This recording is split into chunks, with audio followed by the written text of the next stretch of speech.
નમસ્કાર બાળ મિત્રો, ધોરણ 6 વિષય સામાજિક વિજ્ઞાન. તેમાં તમને મેં પાઠ 10 આગલા વિડીયોમાં સમજાવી દીધો હતો. તો આજે તમને હું પાઠ 14 વિવિધતામાં એકતા એ સમજાવીશ. પણ પ્રથમ સત્રની અંદર જે કંઈ અભ્યાસક્રમ છે પ્રમાણે જ આપણે કોર્સ ચલાવવાનો છે. એટલે આજે હું તમને પાઠ 14 સમજાવું છું. અને દરેક બાળ મિત્રો પહેલા પોતાની પાઠ્યપુસ્તક કાઢે અને પેજ નંબર 90 એ ખોલીને બેસે અને જે હું પાઠ સમજાવું છું એ તમે સમજો. તો પાઠની શરૂઆત કરીએ આપણે બાળ મિત્રો. પહેલો જ મુદ્દો છે વિવિધતાની સમજ. તો જોઈએ આપણે ધર્મ, ભાષા, જાતિ અને આર્થિક અસમાનતા સાથે વિવિધતા ધરાવતો આપણો દેશ વિશ્વમાં અનોખી ઓળખ ધરાવે છે. કોના આધારે? તો કે છે ધર્મ, ભાષા, જાતિ અને આર્થિક અસમાનતા સાથે. તો ખોરાક, તહેવાર, રીત રિવાજ અને પોશાક ઉપરાંત સમાજ જીવનમાં ભિન્નતા જોવા મળે છે. સાચી વાત છે કે વિવિધતા એકતામાં આપણી સમાજની અંદર શું જોવા મળે છે? તો કે છે ખોરાક, તહેવાર અને રીત રિવાજ અને સાથે સાથે એના પોશાક એટલે કે પહેરવેશ. આપણા દેશમાં એકતા અને સમાનતા માટે આપણે શું કરીએ એ અંગે જોઈએ. હવે આપણે જોઈએ કે આપણા દેશ માટે આપણે એકતા અને સમાનતા માટે આપણે શું કરી શકીએ એ આપણે આ પાઠની અંદર જોવાનું છે. તો જોઈએ આપણે કે ભારતના લોકોમાં જેટલી વિવિધતા છે આવી વિવિધતા દુનિયાના બીજા દેશોમાં ભાગ્યે જ હશે. સાચી વાત છે. એક ભારત એવો દેશ છે જેની અંદર એટલી બધી વિવિધતા છે અને બધા આપણો દેશ એક જ એવો છે કે એટલી બધી વિવિધતા છે અને બીજા જે દેશોમાં છે એ આવું બનતું નથી. તો વિવિધતાઓના કારણે જ ભારત એક ઉપખંડ બની ગયો છે. ધ્યાન રાખજો કે આ વિવિધતા બહુ ભારતની અંદર જોવા મળે છે. એટલે એના કારણે આપણો ભારત છે કેવો છે? ઉપખંડ બની ગયો છે. તો આપણા દેશમાં કાશ્મીરથી કન્યાકુમારી સુધી, ગુજરાતથી અરુણાચલ પ્રદેશ સુધી દેશવાસીઓના રૂપ, રંગ, પોશાક, ધર્મ, ભાષા, ખાન પાન વગેરેમાં ભિન્નતાઓ છે. સાચી વાત છે. આપણે અત્યારે જોઈએ છીએ કે આપણે બધાની રહેણી કેવી છે? રહેણી કહેણી અલગ અલગ છે. એટલે તો કે છે કે આપણા રૂપ, રંગ, પોશાક અને ધર્મ બધા કેવા છે? અલગ અલગ છે. ખાવા પીવાનું પણ કેવું છે? ભિન્ન છે. હવે જોઈએ ધર્મ. વિવિધતામાં એકતા છે એની અંદર સમાજની અંદર ધર્મ કયો છે એ જોઈએ આપણે. તો આપણા દેશમાં વિવિધ ધર્મોમાં આસ્થા ધરાવતા લોકો રહે છે. પણ કઈ કઈ જ્ઞાતિના? તો જોઈએ આપણે કઈ કઈ જાતિના અને કયા ધર્મના. તો હિન્દુ, ઇસ્લામ, ખ્રિસ્તી, શીખ, બૌદ્ધ, જરથોસ્તી અને યહૂદી ધર્મ પાળતા લોકો અહીં હળી મળીને રહે છે. કઈ જગ્યાએ? તો આપણા દેશની અંદર આ બધા જ ધર્મના લોકો છે એ કેવા છે? બધા હળી મળીને રહે છે. તો ધર્મમાં ભિન્નતા હોવા છતાં સૌ સમાન રીતે ધર્મનું આચરણ કરી શકે તેવા શુભ આશય માટે આપણા દેશમાં બધા જ ધર્મોને સરખું મહત્વ આપવામાં આવે છે. આપણા દેશ એવો છે ભારત કે દરેક ધર્મને કેવો ગણવામાં આવે છે? તો કે સમાનતા. અલગ અલગ કે ભેદભાવ કંઈ જોવા મળતો નથી. તો હવે જોઈએ એની ભાષા. ભાષા કેવી છે? તો આપણા દેશમાં હિન્દી, અંગ્રેજી, ગુજરાતી, બંગાળી, મરાઠી, પંજાબી, તમિલ, તેલુગુ, કન્નડ, મલયાલમ, ઉડિયા, કોંકણી વગેરે ભાષા બોલાય છે. ક્યાં? તો કે છે ભારતની અંદર. માણસો છે બધા એક જ છે પણ એની જે ભાષા છે એ બધી કેવી છે? અલગ અલગ છે. પણ ભાષામાં ભિન્નતા હોવા છતાં આપણા દેશમાં એકતા અને દેશની એકતાને જાળવી રાખવા આ વિવિધ ભાષાઓ મહત્વ ધરાવે છે. શું કહે છે? આપણી જે એકતા જાળવવા માટે આપણી જે ભારત દેશ છે એ શું કહે છે કે વિવિધ ભાષાઓ મહત્વ ધરાવે છે. તો ધર્મ જોઈ ચૂક્યા આપણે, ભાષા પણ જોઈ ચૂક્યા. તો હવે જોઈએ સાંસ્કૃતિક. તો આપણી જે ભારતની અને સમાજની જે સાંસ્કૃતિક છે એ શું છે? તો જોઈએ કે આપણા દેશમાં ધર્મ અને ભાષામાં ભિન્નતા હોવાથી સાંસ્કૃતિક વિવિધતા બહોળા પ્રમાણમાં જોવા મળે છે। શું કહે છે? ફરીથી જોઈએ આપણે, એ જ રિપીટ કરીએ લીટી કે આપણા દેશમાં ધર્મ અને ભાષામાં ભિન્નતા હોવાથી સાંસ્કૃતિક વિવિધતા બહોળા પ્રમાણમાં જોવા મળે છે। તો વિવિધ પ્રદેશ કે રાજ્યમાં સાંસ્કૃતિક વિવિધતા સરળતાથી જોઈ શકાય છે।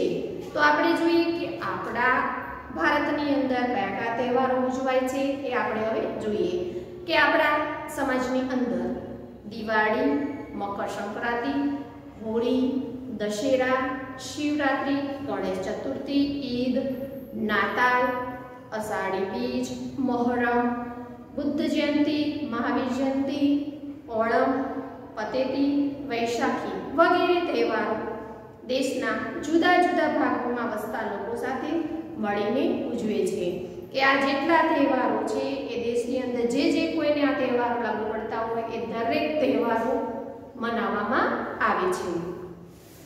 હવે જોઈએ કે વિવિધતાઓ સાથે પ્રજાના આ વિવિધતા છે એ પ્રજાઓનું રહેણી-કહેણી કેવું છે। તો આપણે જોઈએ કે પ્રજાના ખાનપાન, પોશાક, રહેઠાણ, માન્યતાઓ, રીત રિવાજ વગેરેમાં પણ અનેક પ્રકારની વિવિધતાઓ રહેલી છે। તો સ્થળની આબોહવા, ભૂપૃષ્ઠ, ખેતી, જંગલો વગેરે ભૌગોલિક બાબતોના કારણે દેશ વિવિધતાવાળો છે। સરસ કે છે કે આપણે આપણા સ્થળની જે આબોહવા, ભૂપૃષ્ઠ, ખેતી અને જંગલો વગેરે ભૌગોલિક બાબતોના કારણે દેશ વિવિધતાવાળો બન્યો છે। તો હવે જોઈએ કે વિવિધતામાં એકતા એ આપણે જોઈએ બાળ મિત્રો કે આપણે જે વિવિધતામાં એકતા કેટલી સમાયેલી છે તે જોઈએ આપણે। તો જોઈએ મુદ્દો આપણે કે વિવિધતામાં એકતા। તો ભારતીય સંસ્કૃતિ વિશ્વની પ્રાચીનતમ સંસ્કૃતિઓમાંની એક છે। ફરીથી જુઓ કે ભારતીય સંસ્કૃતિ છે એ વિશ્વની પ્રાચીનતમ સંસ્કૃતિઓમાંની એક છે। તો આપણા દેશની પ્રજા શું છે? જુઓ કે આપણા દેશની પ્રજા પોશાક, ખોરાક, રહેઠાણ, ધર્મ, ભાષા, રીત રિવાજ, તહેવારો વગેરે અનેક બાબતોમાં એકબીજાથી કેવી છે? ભિન્ન છે। તો છતાં દેશવાસીઓમાં ભાવાત્મક એકતા જોવા મળે છે, એટલે કે ભાવની લાગણી જોવા મળે છે। તો વિવિધતામાં એકતા એ આપણી સંસ્કૃતિની આગવી વિશિષ્ટતા છે। શું કહે છે કે આપણી જે વિવિધતા એકતા છે એ આપણી સંસ્કૃતિની કેવી છે? આગવી વિશિષ્ટતા છે। તો જોઈએ આપણે કે જુદા જુદા ધર્મો, ભાષાઓ તથા જાતિઓના લોકો પોતાના રાષ્ટ્ર માટે પ્રેમ, સન્માન, દેશ માટે ત્યાગની ભાવના તથા તાદાત્મ્યની લાગણીઓ એક સમાન ભાવે અનુભવે તેને રાષ્ટ્રીય એકતા કહે છે। સાચી વાત, આપણો દેશ કેવો છે? લાગણીવાળો છે, એકબીજા પ્રત્યે મદદ કરવા દોડી જાય છે અને દરેક પ્રત્યે લાગણી બતાવે છે। એટલે તો કે છે કોઈની માટે કંઈ પણ ત્યાગ કરવા પણ તૈયાર છે। કોણ? તે ભારતના લોકો। હવે જોઈએ રાષ્ટ્રીય એકતાથી રાષ્ટ્રનો આર્થિક, સામાજિક, ઔદ્યોગિક વગેરે ક્ષેત્રોમાં વિકાસ થાય છે।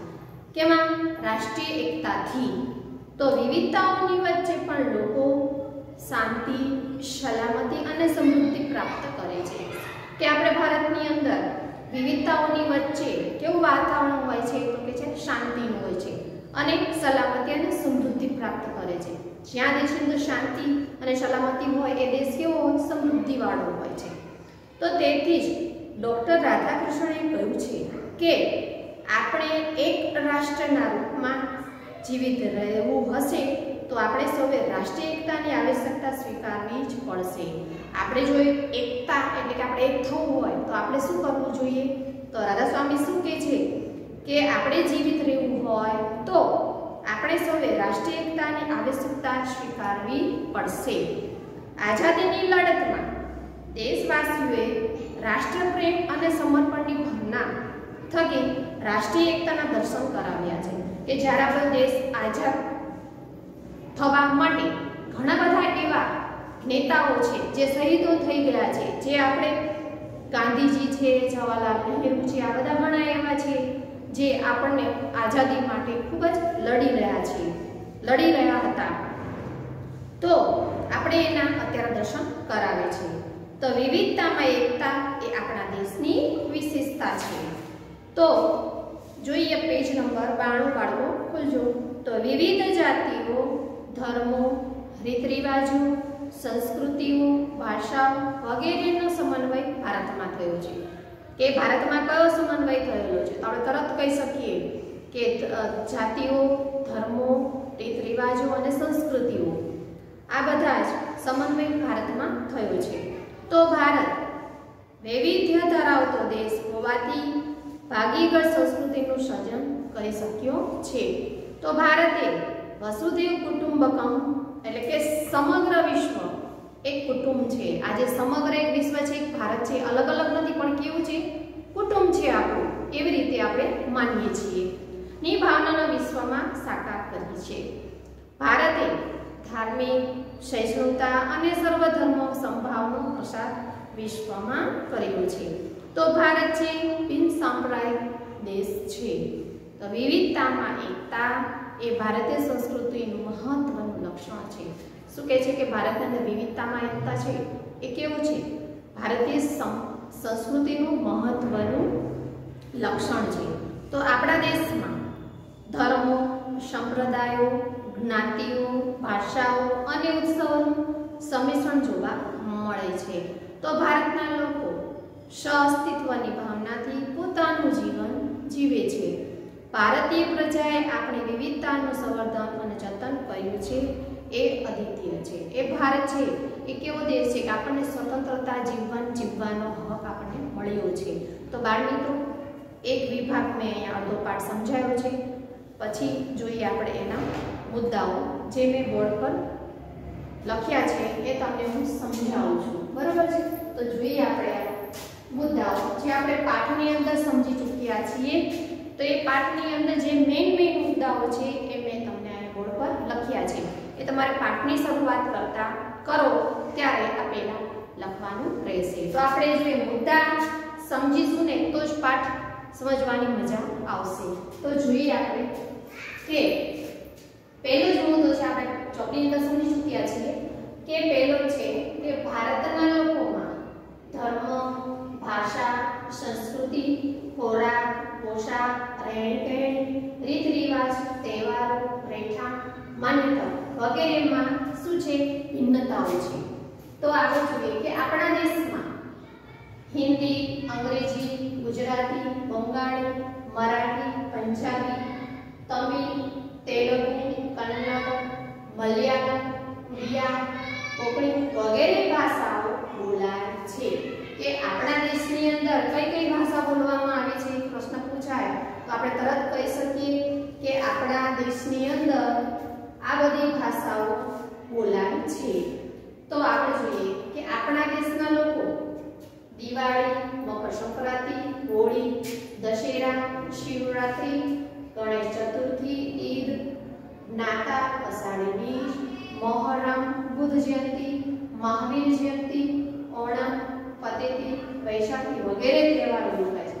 કે આપણા દેશની અંદર કેટલા બધા તહેવારો છે આપણે ગણી ના શકીએ. એટલા બધા આપણા દેશની અંદર આ બધા જ તહેવારો મનાવવામાં આવે છે.